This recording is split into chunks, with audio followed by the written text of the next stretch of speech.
Depuis le début du conflit en Ukraine, l'armée russe a subi des pertes considérables et a fait face à des défis stratégiques majeurs. Malgré les ambitions de Moscou, les forces ukrainiennes ont réussi à repousser plusieurs offensives, notamment grâce à l'utilisation de drones de combat et à un soutien militaire accru de l'Occident. Les échecs répétés des troupes russes sur le terrain, combinés à des problèmes logistiques et à une baisse du moral des soldats, soulèvent des interrogations sur la capacité de la Russie à maintenir son effort de guerre à long terme. Mais alors, où en est le pays aujourd'hui ? C'est ce qu'on vous propose de découvrir dans cette vidéo. C'est parti! Actuellement, l'armée russe fait partie des 3 plus grandes puissances militaires mondiales, aux côtés des États-Unis et de la Chine. En 2024, ses effectifs étaient estimés à 2,2 millions de membres, dont 1,32 million de soldats. Le budget militaire russe, selon Reuters, a considérablement augmenté, passant de 40 milliards de dollars en 2021 à 121 milliards en 2024. Cette augmentation représente désormais 29,4% du budget total, contre 14,4% 3 ans plus tôt. L'armée russe est divisée en plusieurs branches, dont les forces terrestres, créées le 7 mai 1992 après la dissolution de l'armée soviétique. En 2023, elle comptait environ 550 000 soldats. La Russie est particulièrement dominante dans le domaine des armes lourdes, notamment les chars d'assaut, avec 2685 véhicules en service, dont le T-72, le T-90 et le T-14 Armata. Malgré des pertes importantes en Ukraine, où entre 488 et 700 chars russes ont été détruits, la réserve reste massive, ce qui assure à court terme l'approvisionnement en chars. Les forces des missiles stratégiques, composante terrestre de la dissuasion nucléaire russe, ont été fondées le 17 décembre 1959. Ces forces sont responsables des missiles balistiques sol-sol de plus de 1000 km de portée. Leur effectif était de 18 000 personnes en 2014, avec une augmentation prévue à 26 500 en 2020. Les troupes aéroportées, VDV, sont une autre branche importante de l'armée russe, intervenant par voie aérienne et parachutée dans des conflits locaux ou des opérations spéciales. En 2015, elles comptaient 45 000 soldats et ont été impliquées dans plusieurs conflits, dont ceux de Tchétchénie, de Géorgie, en Syrie et en Ukraine. Les forces aérospatiales russes, qui englobent l'aviation et la défense antimissile, ont un effectif d'environ 165 000 personnes en 2020. Bien que la Russie soit réputée pour ses sous-marins, elle reste légèrement en retard dans le domaine de l'aviation. Néanmoins, elle possède 4100 avions militaires, dont le Sukhoi Su-57, un chasseur supersonique de 5e génération, et le Tu-160, un bombardier supersonique à capacité nucléaire, le plus lourd du monde. La marine russe, héritière de la marine soviétique, comptait environ 160 000 membres en 2023. Elle dispose d'une grande variété de navires, y compris des sous-marins nucléaires puissants comme le Belgorod, le plus long sous-marin au monde, capable de lancer des torpilles nucléaires à des centaines de kilomètres. Les forces d'opération spéciales, créées en 2012, ont joué un rôle majeur dans l'invasion de l'Ukraine en 2022. La garde nationale russe, qui compte environ 350 000 membres, est une force interne chargée de maintenir l'ordre public, de lutter contre le terrorisme et de protéger l'intégrité territoriale. Cette force est parfois critiquée comme étant une armée privée du président Poutine pour contrôler les troubles civils. On peut aussi parler de l'arsenal nucléaire russe qui est le plus important au monde, avec 5889 ogives, devant les États-Unis, qui en possèdent 5244. Ensemble, ces deux pays détiennent 90% des armes nucléaires mondiales. Le traité New START, signé en 2010, limite le nombre de lanceurs de missiles nucléaires stratégiques à 700 et prévoit une réduction des armes nucléaires stratégiques à 1550 têtes. Bien que ce traité limite les armes nucléaires stratégiques, il ne touche pas aux armes nucléaires tactiques, dont la Russie dispose également en grande quantité. Mais alors, est-ce que l'armée russe est en déclin? L'armée russe a longtemps été marquée par son héritage soviétique, ce qui a conduit à une certaine obsolescence de son matériel et de ses tactiques. Par exemple, une partie de son équipement, dont certains types de chars, remonte à l'époque de l'Union soviétique. Le T-62, l'un des chars les plus produits au monde, en est un exemple.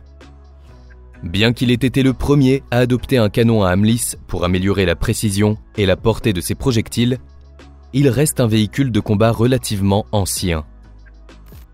En raison des lourdes pertes subies lors de l'invasion de l'Ukraine, la Russie a dû réutiliser des modèles de chars tels que le T-62 pour compenser les manques en matériel sur le front. Toutefois, malgré son âge, ce char demeure robuste et fiable, bien qu'il ne corresponde plus aux standards modernes en termes de protection et de puissance de feu. Depuis l'invasion de l'Ukraine en février 2022, la Russie a traversé plus de 2 ans de conflit, avec des échecs tant sur le plan opérationnel que symbolique, nuisant gravement à sa réputation de deuxième armée du monde.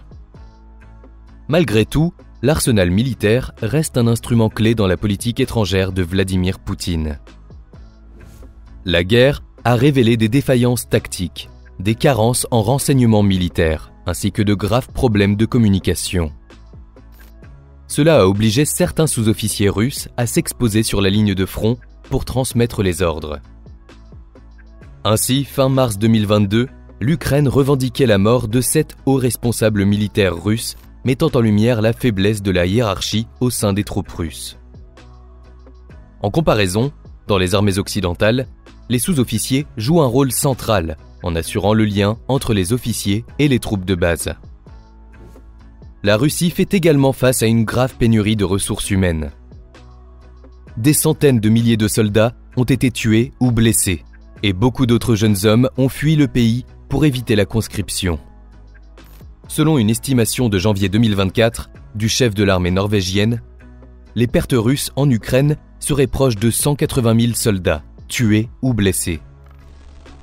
Un chercheur chinois, Feng Yujun, met en avant une autre raison du déclin de l'armée russe: la relation entre la Russie et la Chine.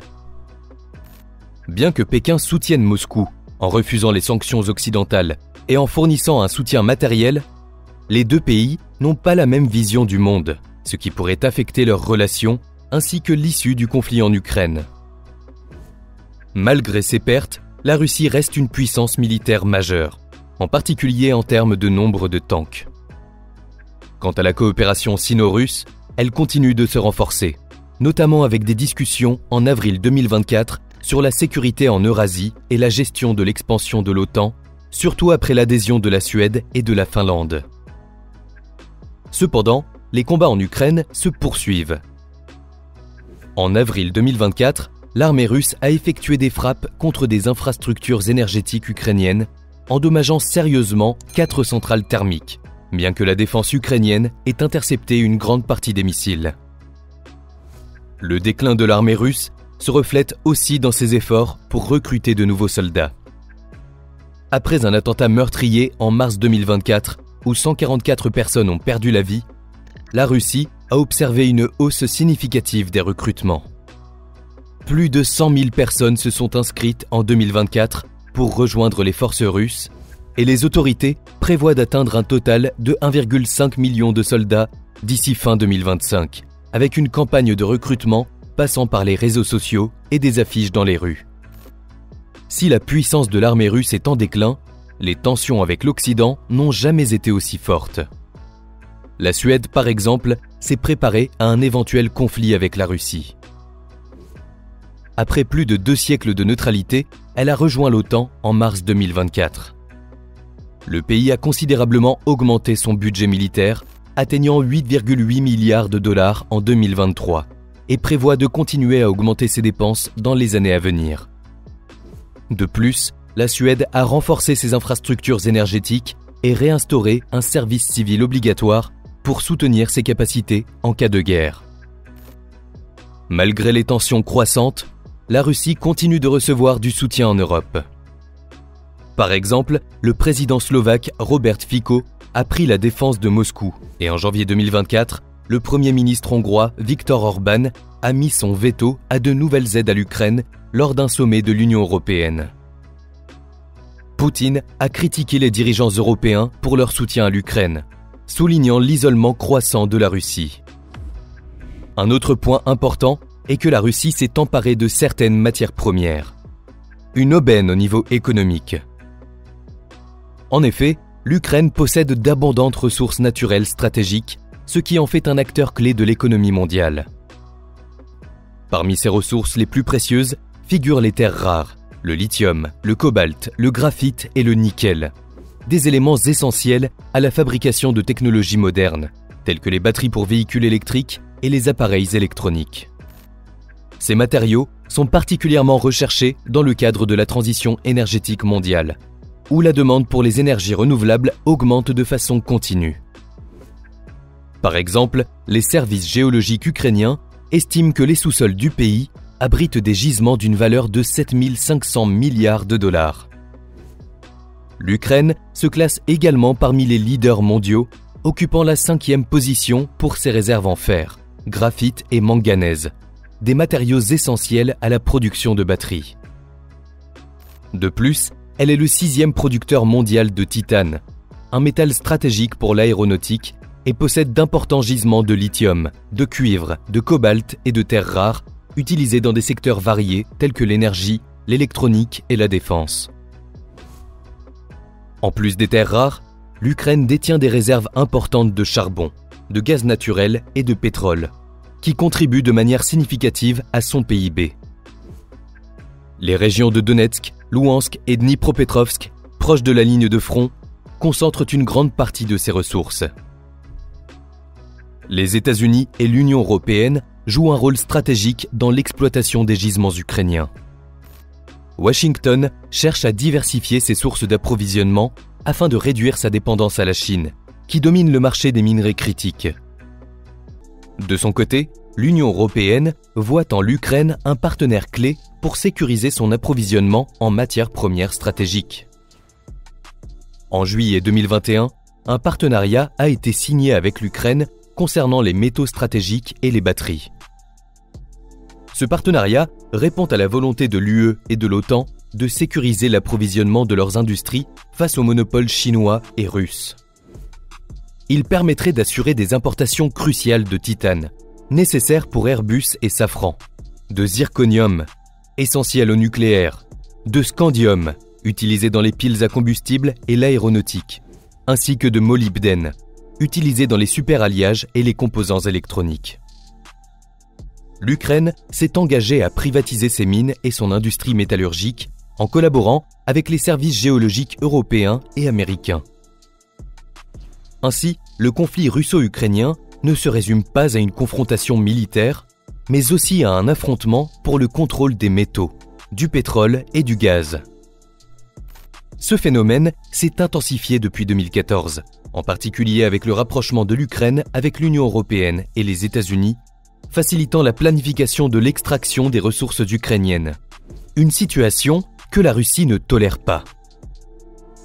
Pour mieux comprendre, il faut revenir à 2010, lorsque d'importants gisements de gaz de schiste ont été découverts en Ukraine, représentant un tiers de sa consommation annuelle. Ces réserves ont été attribuées à des entreprises américaines telles que Shell et Chevron en 2013, ce qui a posé problème à la Russie, car l'Ukraine était alors dépendante de Gazprom pour son gaz. Moscou, deuxième producteur mondial d'aluminium et premier exportateur mondial de nickel, essentiel pour les batteries, dominait également le marché du palladium. Cependant, la découverte de nouvelles ressources a poussé la Russie à chercher plus d'autonomie, tout en facilitant l'exportation de gaz ukrainien vers l'Europe, concurrençant ainsi Gazprom.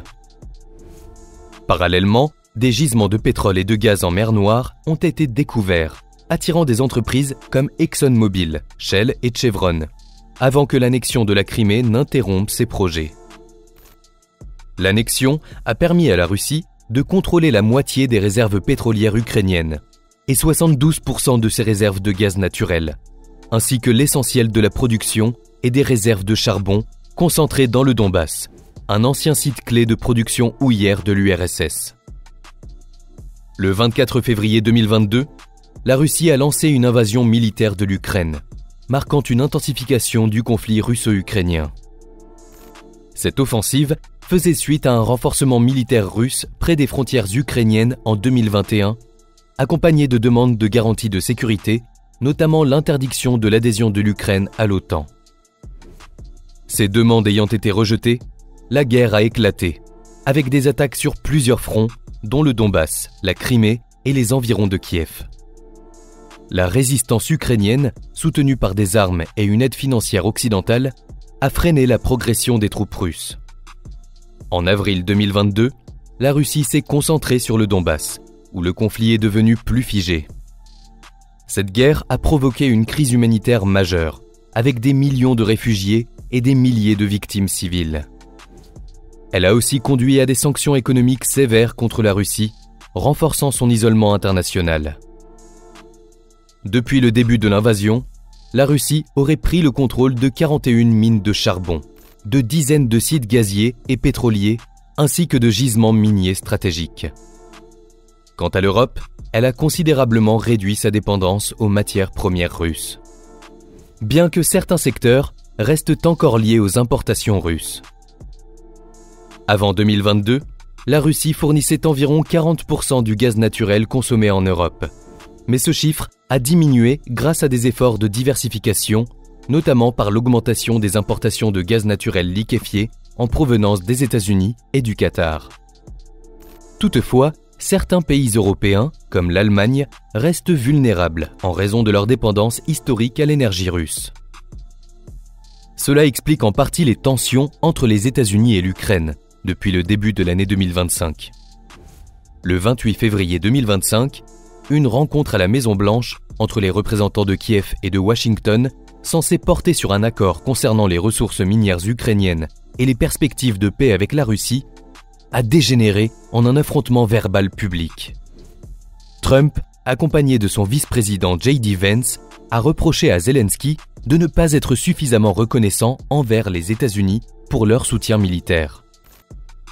L'administration Trump, cherchant à réduire l'engagement américain à l'étranger, a exigé que l'Ukraine fasse des concessions à la Russie pour mettre fin au conflit rapidement. Zelensky a exprimé des doutes sur la fiabilité de la Russie et la nécessité de garanties solides pour un accord de paix. La réunion a pris fin sans accord et Trump a demandé à Zelensky de quitter la Maison-Blanche. Cependant, tout n'est pas perdu pour l'Ukraine, car Trump demeure intéressé par les ressources minières du pays. Le président américain a proposé un accord permettant aux États-Unis d'accéder à ces ressources en échange d'investissements et de soutien à la reconstruction de l'Ukraine après la guerre. Toutefois, cet accord soulève des interrogations sur les implications géopolitiques et économiques, en particulier sur la sécurité des investissements dans une région encore marquée par le conflit. L'absence de mécanismes clairs pour protéger l'Ukraine contre de potentielles agressions, notamment de la Russie, reste une source d'inquiétude. Il ne faut pas non plus oublier que malgré des sanctions internationales, la Russie est loin d'être isolée. On peut notamment parler de ses deux bras droits, la Tchétchénie et la Biélorussie. Concernant la Tchétchénie, il faut savoir que la relation entre Ramzan Kadyrov et Moscou est une alliance stratégique complexe, reposant sur une interdépendance mutuelle. Depuis son arrivée au pouvoir en 2007, Kadyrov est devenu un allié clé du Kremlin, jouant un rôle crucial dans la stabilisation de la Tchétchénie après les guerres dévastatrices des années 1990 et 2000. En retour, Vladimir Poutine lui a fourni un soutien politique, financier et militaire considérable, faisant de Kadyrov l'un des dirigeants régionaux les plus puissants de la Russie. Au cœur de cette relation se trouve la loyauté absolue de Kadyrov envers Poutine. Il s'est présenté comme un défenseur inébranlable du président russe qu'il considère comme le sauveur de la Tchétchénie.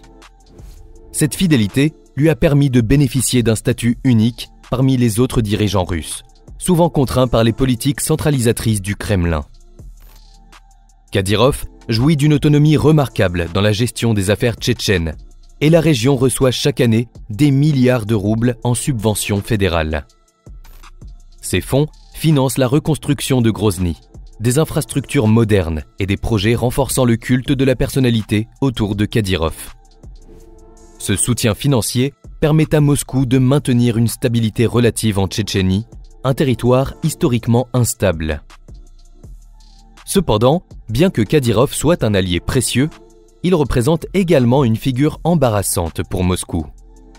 Son style provocateur, ses déclarations controversées et son implication présumée dans des affaires criminelles, notamment l'assassinat de l'opposant Boris Nemtsov en 2015, suscitent des critiques internationales. De plus, l'élimination de membres de clans tchétchènes opposés à son pouvoir a créé des tensions avec les services de sécurité russes, inquiets de la concentration de pouvoir entre les mains du leader tchétchène.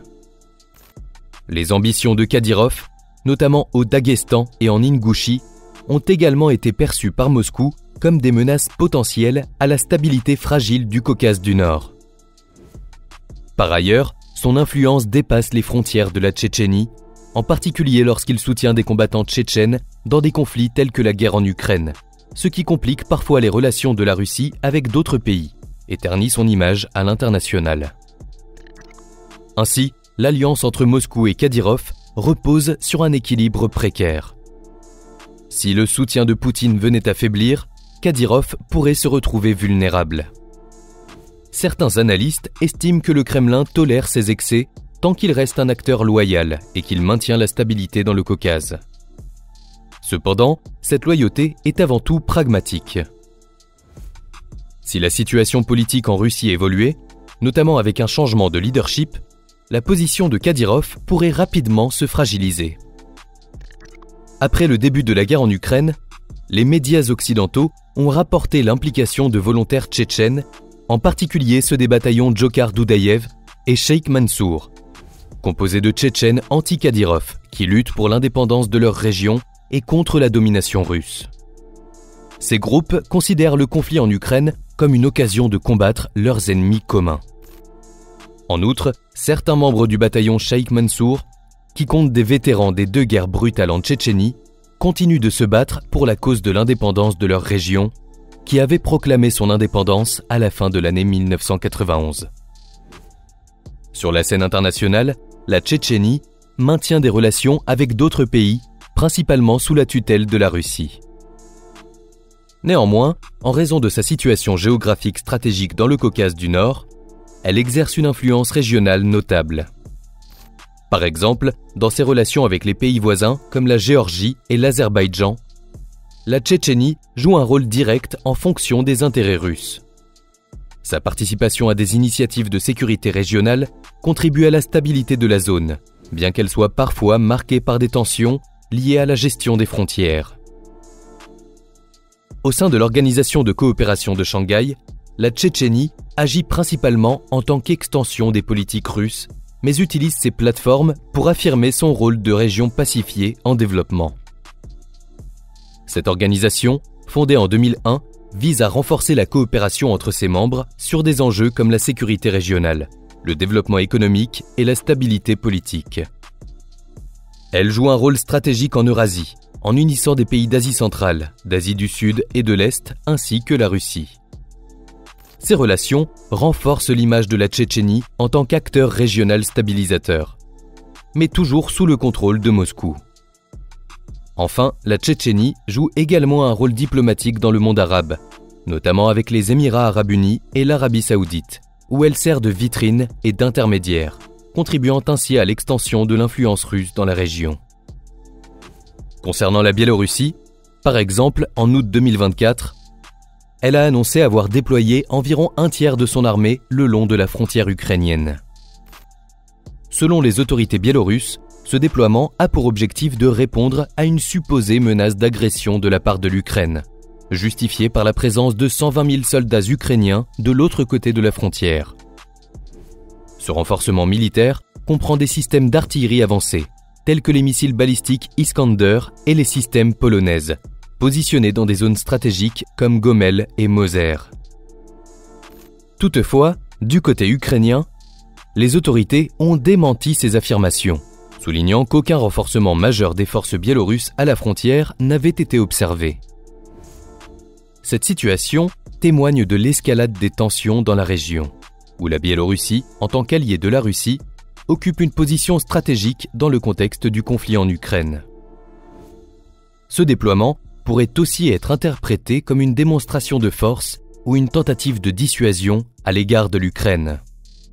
Il convient de rappeler que la Biélorussie soutient la Russie dans le conflit, notamment en autorisant l'utilisation de son territoire pour des opérations militaires. Cependant, dès le début de la guerre russo-ukrainienne, Alexandre Loukachenko avait appelé à la cessation des hostilités entre la Russie et l'Ukraine, adoptant ainsi une posture de médiateur. Cette initiative était perçue comme une tentative de renforcer son image sur la scène internationale, tout en évitant une implication militaire directe de son pays dans le conflit. Toutefois, cet appel à la paix se situe dans un contexte où les tensions demeurent vives et où un consensus entre les parties semble encore très lointain. Cette démarche reflète aussi les efforts de Loukachenko pour maintenir un équilibre entre son soutien à la Russie et la gestion des répercussions pour la Biélorussie. Les relations entre les deux pays, bien qu'étroites sur de nombreux aspects, ont également été marquées par des tensions, en particulier en raison de différends économiques et politiques. Ces dernières années, des désaccords sont apparus, notamment sur les prix du pétrole et du gaz, après que la Russie a réduit ses subventions en 2020. Ces divergences ont mis en lumière la dépendance de la Biélorussie aux ressources énergétiques russes, tout en soulignant ses tentatives de diversifier ses partenariats économiques. En parallèle, la Biélorussie cherche à maintenir une politique étrangère indépendante, ce qui n'est pas toujours bien perçu par le Kremlin. Le désir de Loukachenko d'équilibrer ses relations avec l'Occident et de renforcer la souveraineté biélorusse dans certaines de ses décisions crée des tensions avec la Russie, qui préfère un partenariat plus clos et sans ambiguïté. Alors, quel avenir pour ces relations ? Les liens entre la Biélorussie et la Russie continuent de se renforcer dans de nombreux domaines, mais restent teintés d'ambivalence. Bien que Loukachenko demeure dépendant de la Russie, il cherche parfois à manœuvrer pour préserver une certaine marge de manœuvre et maintenir la souveraineté biélorusse.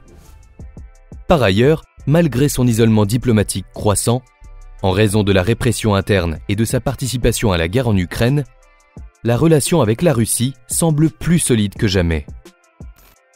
À long terme, les relations russo-biélorusses devraient continuer d'évoluer dans un cadre de coopération stratégique, notamment dans les secteurs militaires et énergétiques, tout en restant marquées par des tensions internes et une quête d'équilibre entre le soutien à Moscou et la souveraineté nationale. La Biélorussie paraît condamnée à jouer un rôle clé en tant que partenaire stratégique de la Russie, tout en devant naviguer dans un environnement international de plus en plus complexe. Il est également important de parler de ses relations avec la Chine et l'Iran, qui lui permettent de rester fort sur la scène internationale. Historiquement, les relations entre la Russie et l'Iran ont été marquées par une rivalité importante, en grande partie à cause de l'expansionnisme russe au XIXe siècle, qui a conduit à la perte de territoires iraniens lors des traités de Golestan et de Turkmenchai en 1813 et 1828. Ces événements ont laissé des traces profondes dans l'histoire collective de l'Iran. Toutefois, au fil du temps, les liens entre Moscou et Téhéran ont évolué, surtout à la fin du XXe siècle.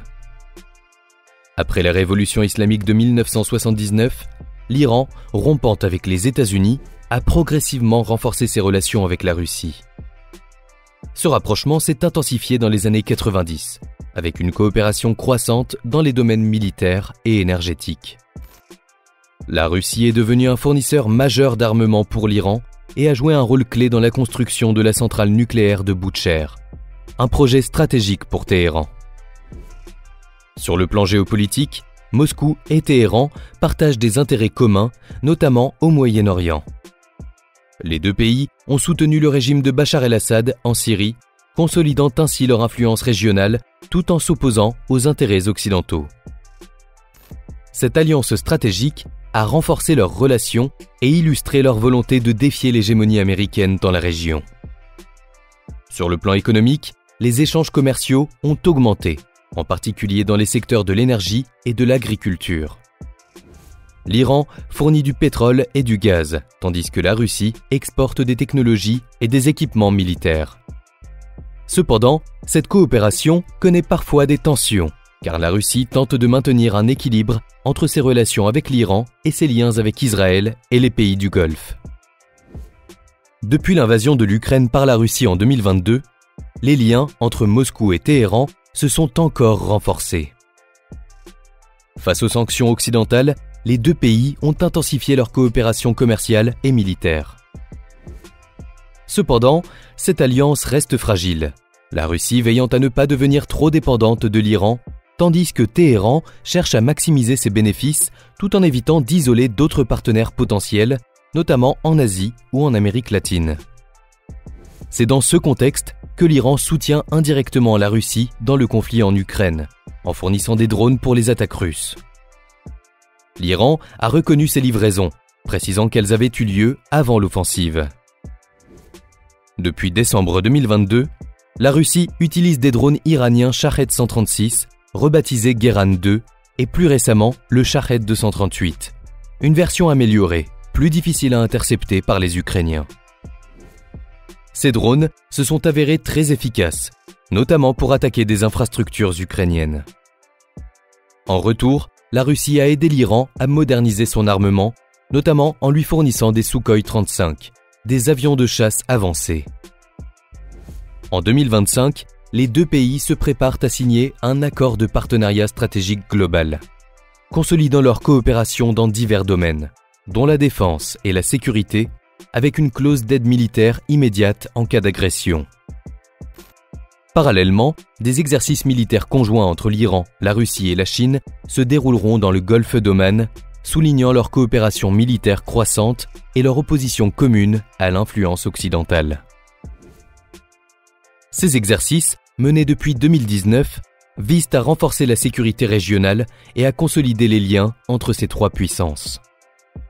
Dans le même temps, ces pays ont appelé à la levée des sanctions contre l'Iran, rejetant les sanctions unilatérales qu'ils considèrent comme nuisibles aux relations internationales.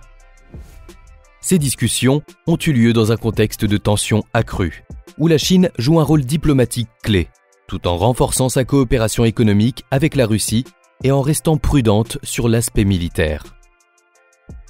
D'un autre côté, les relations entre la Chine et la Russie, bien que marquées par des tensions historiques, se sont intensifiées ces dernières années, notamment après l'invasion russe de l'Ukraine.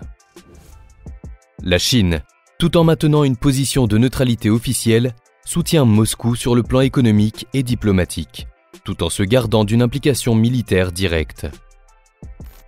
L'allié de longue date de la Russie, la Chine, continue de renforcer ses liens avec Moscou, notamment grâce à des accords énergétiques majeurs, comme le gazoduc Force de Sibérie. Alors que la guerre en Ukraine se poursuit, la Russie semble de plus en plus fragilisée sur le plan militaire. Les pertes humaines et matérielles, ainsi que l'incapacité à obtenir des gains territoriaux significatifs, mettent en lumière les failles profondes de son armée. Si Moscou ne parvient pas à redresser la situation, la fin de son armée, telle qu'elle existait avant le conflit, pourrait devenir une réalité. Toutefois, la Russie reste une puissance militaire importante, et l'évolution du conflit dépendra des décisions stratégiques prises dans les mois à venir. L'avenir de l'armée russe est incertain, mais son affaiblissement pourrait redéfinir les équilibres géopolitiques mondiaux. Cependant, le pays semble pouvoir compter sur des alliés importants et des matières premières pour pouvoir garder la tête haute.